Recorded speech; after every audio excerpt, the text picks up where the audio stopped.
NEET के लिए जो आपके पेपर में आते हैं। पिछले 15 वर्षों में आज तक क्या क्या आया, उससे पहले 10 साल में पेपर में क्या आया, लगभग 25 साल में पेपर में क्या रहा, ट्रेंडिंग को देखते हुए। यानी कि हमने ट्रेंड देखना शुरू किया था 2008 में और अभी चला 2022।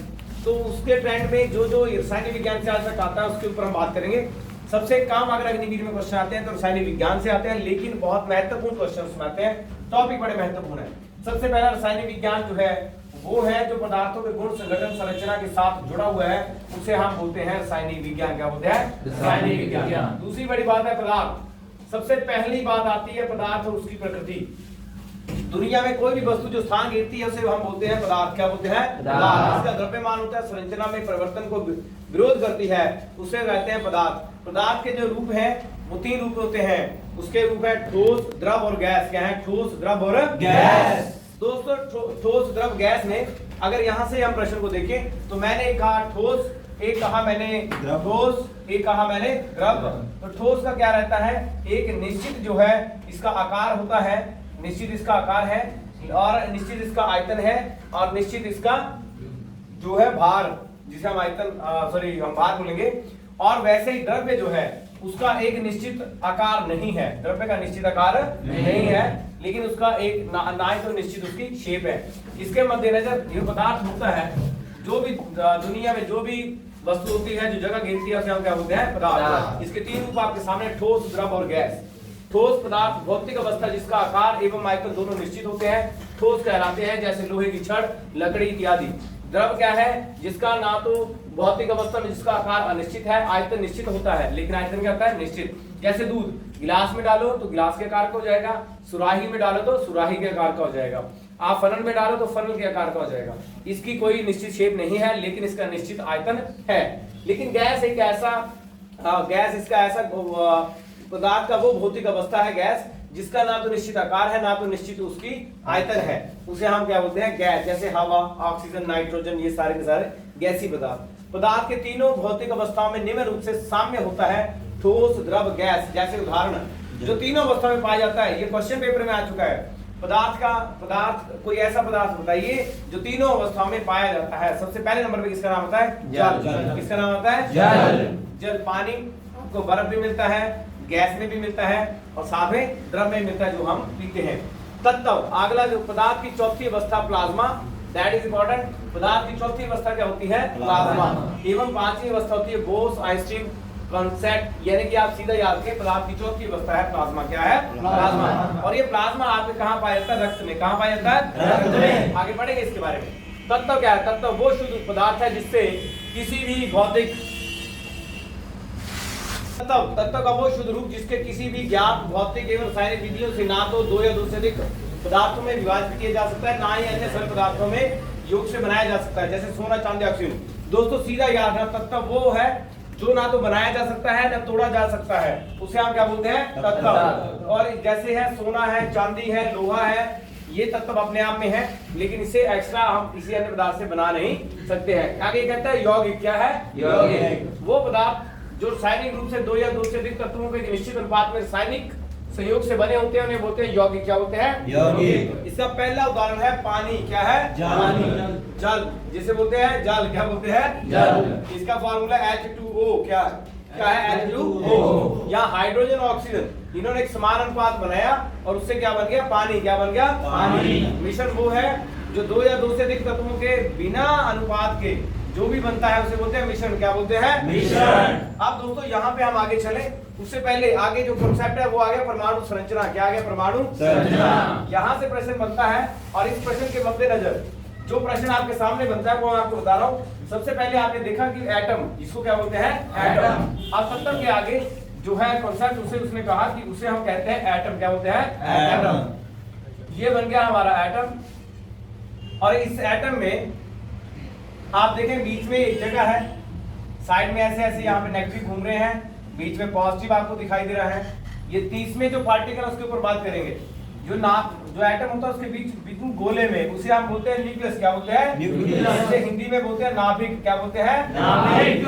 इसमें जो टोटल चार्ज होता है पॉजिटिव। क्या चार्ज होता है इसमें? पॉजिटिव। इसके बाद इसके इर्द गिर्द घूमते हैं वो नेगेटिव इलेक्ट्रॉन होते हैं, जिसे हम बोलते हैं इलेक्ट्रॉन। क्या बोलते हैं? इलेक्ट्रॉन। और इसके इर्द गिर्द जो है इलेक्ट्रिविटी और बीच में यहाँ पे जो न्यूक्लियस होता है इसके अंदर क्या क्या पाया जाता है, एक तो प्रोटॉन पाया जाता है और एक पाया जाता है न्यूट्रॉन। क्या पाया जाता है? प्रोटॉन। ये जो प्रोटॉन पाया जाता है इस पे चार्ज होता है पॉजिटिव। कौन सा चार्ज होता है? पॉजिटिव। जो न्यूट्रॉन होता है इस पे होता है जीरो। कौन सा चार्ज होता है? जीरो। उदासीन। ये उदासीन चार्ज होते हैं। ये क्वेश्चन पेपर में कई बार आ चुका है। सबसे पहला प्रश्न आता है इलेक्ट्रॉन पे कौन सा चार्ज आवेश होता है? नेगेटिव। कौन सा होता है? नेगेटिव। उसका प्रोटॉन पे कौन सा आवेश होता है?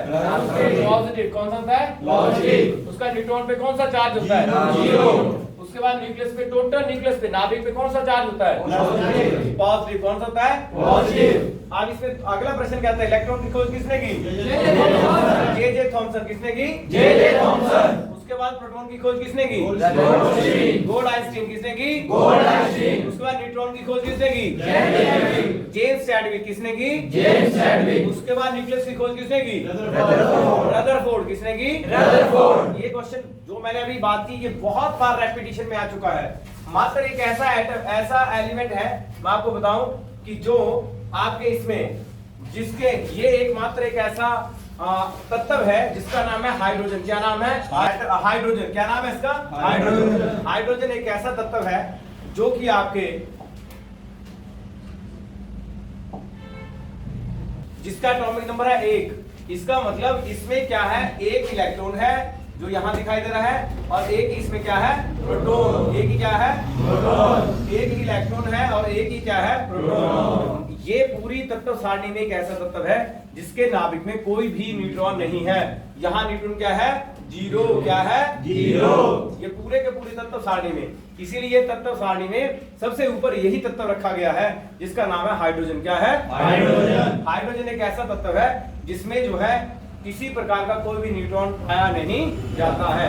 समझ आ रहा है मेरी बात? ये एक तत्व एक ऐसा तत्व है जो मैंने अभी आपको समझाया। उसके अगर हम बात करें तो टॉपिक पे चले तो जहां हम पढ़ रहे थे तो हम वहां पढ़ रहे परमाणु संरचना। क्या पढ़ रहे थे? परमाणु संरचना। परमाणु संरचना के अंदर आप देखें वो छोटे से छोटा कण जो किसी रासायनिक अभिक्रिया में भाग ले सकता है उसे बोलते हैं, स्वतंत्र अवस्था में नहीं रह सकता उसे हम बोलते हैं परमाणु। क्या बोलते हैं? परमाणु। याद रखना दोस्तों, every particle in the universe, जितने भी तत्व हैं, जितने भी तत्व इस संसार में हैं, इस संसार में टिके हैं, वो कुछ लेके या कुछ दे के स्टेबल होना चाहते हैं। वो कुछ ले दे के जो है वो अपने आप को नोबल बनाना चाहते हैं। Every particle in the universe, ये केमिस्ट्री पे ही लागू नहीं होता। जितने भी हम भी दौड़ रहे हैं, किसके लिए दौड़ रहे हैं? हम लोग इसलिए दौड़ रहे हैं कि हम स्टेबल हो जाए, हम इसलिए भाग रहे हैं कि हम स्टेबल हो जाए। तो वही फंडा यहाँ लगता है रासायनिक विज्ञान में, तत्व सारणी में, कि जितने भी तत्व हैं वो सब कहाँ किसके लिए दौड़ रहे हैं? स्टेबल होने के लिए। स्टेबिलिटी या तो दे के होगी या फिर लेके होगी। तो जो देते हैं एटम उनको बोलते हैं, उन पे चार्ज आता है पॉजिटिव। जो लेते हैं इलेक्ट्रॉन उनको आता है नेगेटिव। देने वाले पे पॉजिटिव, लेने वाले पे नेगेटिव। तो ये इसी के चक्कर में परमाणु ये कहता है कि जो परमाणु है वो एक ऐसा तत्व है, तत्व का वो छोटे से छोटा कण है जो कि खुला नहीं रह सकता। आवेश जो है वो खुला नहीं रह सकता, वो या तो देगा या फिर लेगा। तो उसी में अभिक्रिया में वो भाग लेगा। उसके बाद है अणु। क्या है? अणु। तत्व तथा यौगिक का वो छोटा सा छोटा कण जो स्वतंत्र अवस्था में रह सकता है अणु कहते हैं। फॉर एग्जांपल पानी। फॉर एग्जांपल पानी, जिसका formula H2O, carbon dioxide CO2। ठीक है, जैसे ऑक्सीजन मॉलिक्यूल और 2, तो ऑक्सीजन जो हो सिंगल में नहीं रहता, निसेंट ऑक्सीजन होती है, उसके बारे में भी चर्चा करेंगे। आगे आ गया परमाणु भार। क्या आ गया? परमाणु भार। दोस्तों परमाणु भार पे क्वेश्चन आया। जब इसमें क्वेश्चन आया तो परमाणु भार को हम समझे किस तत्व के परमाणु भार का वो संख्या प्रदर्शित करती है तत्व का एक परमाणु कार्बन 12 परमाणु के 1/12 के भाग के बराबर हो। ठीक है, ये तो होगी ये वाली बात। लेकिन असल में ये करता क्या है, परमाणु भार होता क्या है, उसकी अगर हम उसकी बात करें और उसे निकालने के लिए क्वेश्चन आया, बहुत बार पेपर में आ चुका है क्वेश्चन, बहुत बार ये पेपर में क्वेश्चन आए। अगर हम बात करें परमाणु भार, क्या आ गया? परमाणु भार। परमाणु भार जो है वो किसी भी तत्व के जो अंदर के जो प्रोटॉन होते हैं प्लस उसमें जो न्यूट्रॉन होते हैं वो उसके बराबर होता है। यानी कि जो आपके अंदर ये वाला जो हिस्सा है, अगर मैं इसे बोलूं कि ये तत्व का क्या है, ये नाभिक है। ये क्या है? नाभिक है। ये जो नाभिक है आपका, अगर हम इसके ऊपर बात करें, ये नाभिक जो है, इस नाभिक के अंदर प्रोटॉन है और साथ में क्या है? न्यूट्रॉन। साथ में क्या है? न्यूट्रॉन। इसका जो कुल भार है उसे हम बोलते हैं परमाणु भार। क्या बोलते हैं? परमाणु भार। मान लो ये परमाणु है। अब किसी भी तत्व में, इस तत्व में किसी भी तत्व के अंदर जिसका नाभिक होता है, इसमें परमाणु, इसमें न्यूट्रॉन और प्रोटॉन की कुल संख्या जो होती है उसे हम बोलते हैं परमाणु भार। क्या बोलते हैं? परमाणु भार। तो ये इसका परमाणु है। फॉर एग्जांपल मैं अगर यहाँ पे लूं हाइड्रोजन, क्या ले लिया मैंने? हाइड्रोजन का नंबर 1 है। अगर आप देखिए इसमें एक ही इलेक्ट्रॉन है, एक ही प्रोटॉन है, तो इसका जो एटॉमिक भार होता है 1.003 AMU, यानी कि एटॉमिक मास यूनिट, ऐसा उसे लिखा जाता है AMU, atomic mass unit. For example मैंने यहाँ पे ले लिया, इसका मैं एक उदाहरण देता हूँ आपको कि मैंने यहाँ पे ले लिया कार्बन डाइऑक्साइड। क्या ले लिया? इसका एटॉमिक नंबर होता है 6। क्या होता है? 6। कभी भी एटॉमिक नंबर पैरों में एटॉमिक नंबर लिखा था, सिर पे एटॉमिक भार। अभी 12 कैसे है इसमें? तो इसमें सीधा सीधा है कि जो आपका ये यहाँ पे मान लो ये नाभिक है, और इस नाभिक में ये जो नाभिक है, नाभिक के चारों तरफ अगर आप देखें तो यहाँ पे घूम रहे हैं इलेक्ट्रॉन। क्या घूम रहे हैं? इलेक्ट्रॉन। तो इसके अंदर जो है कार्बन के अंदर 6 इलेक्ट्रॉन है और 6 ही क्या है इसमें? प्रोटॉन। 6 ही क्या है? प्रोटॉन। किसी भी तत्व में जितने इलेक्ट्रॉन होते हैं उतने ही उसमें कुल क्या होते हैं? प्रोटॉन। ये बात आपने याद रखनी है। मैंने कहा किसी भी तत्व में जितने भी इलेक्ट्रॉन होते हैं उसके बराबर क्या होते हैं? प्रोटॉन। ये दोनों चीजें हमेशा इसमें बराबर होती हैं। हमने उदाहरण यहाँ लिया कार्बन, एटॉमिक नंबर क्या है? 6। इसमें 6 है तो इसमें 6 ही इलेक्ट्रॉन है। अगर हम बात करें यहाँ पे 6 इलेक्ट्रॉन है और 6 क्या है इसमें? प्रोटॉन। इसके नाभिक के अंदर क्या है? 6 प्रोटॉन है, ठीक है, और साथ में इसके आजू-बाजू क्या घूम रहे हैं? इलेक्ट्रॉन। अब कैसे पता चले कि इसके सेंटर में क्या है? तो उसके लिए फॉर्मूला क्या था? परमाणु भार निकालने का। तो कुल संख्या क्या थी? जैसे मान लो परमाणु भार, ये लिख दिया मैंने परमाणु भार, और मैंने बराबर में कर दिया इलेक्ट्रॉन, मैंने कर दिया प्रोटॉन प्लस मैंने कर दिए न्यूट्रॉन। अब मेरे यहाँ पे मेरे को दे रखा है कार्बन, जिसका एटॉमिक नंबर क्या है? 6। मुझे पता है इसमें 6 इलेक्ट्रॉन होते हैं और 6 ही प्रोटॉन होते हैं, लेकिन मुझे साथ में यहाँ पे परमाणु भार नहीं रखा था, तो वो था मेरे पास 12। क्या था? 12। मान लो मुझे यहाँ निकालने हैं न्यूट्रॉन। क्या निकालने हैं? न्यूट्रॉन। तो मैं परमाणु भार यहाँ कितना है इसका? 12। ये इसको मैंने जो है प्रोटॉन जो है वो मुझे दे रखे हैं, मुझे पता है जितने इलेक्ट्रॉन होते हैं उतने क्या होते हैं? प्रोटॉन। मुझे न्यूट्रॉन निकालना है, तो न्यूट्रॉन बराबर है क्या आएगा? 12 माइनस 6। तो ये कितना बन गया मेरे पास? 6। इसका मतलब इसमें जो है कितने न्यूट्रॉन कितने हैं इसमें? 6। कितने न्यूट्रॉन है? 6। एक कार्बन में कितने न्यूट्रॉन है? 6। ये क्वेश्चन पेपर में आ चुका है कि आपको ये ऐसा दिया होगा कि बताओ जी इसमें तीनों में से एक चीज दे रखी होगी, तो वो तो सबको पता, मैंने बता दिया आपको।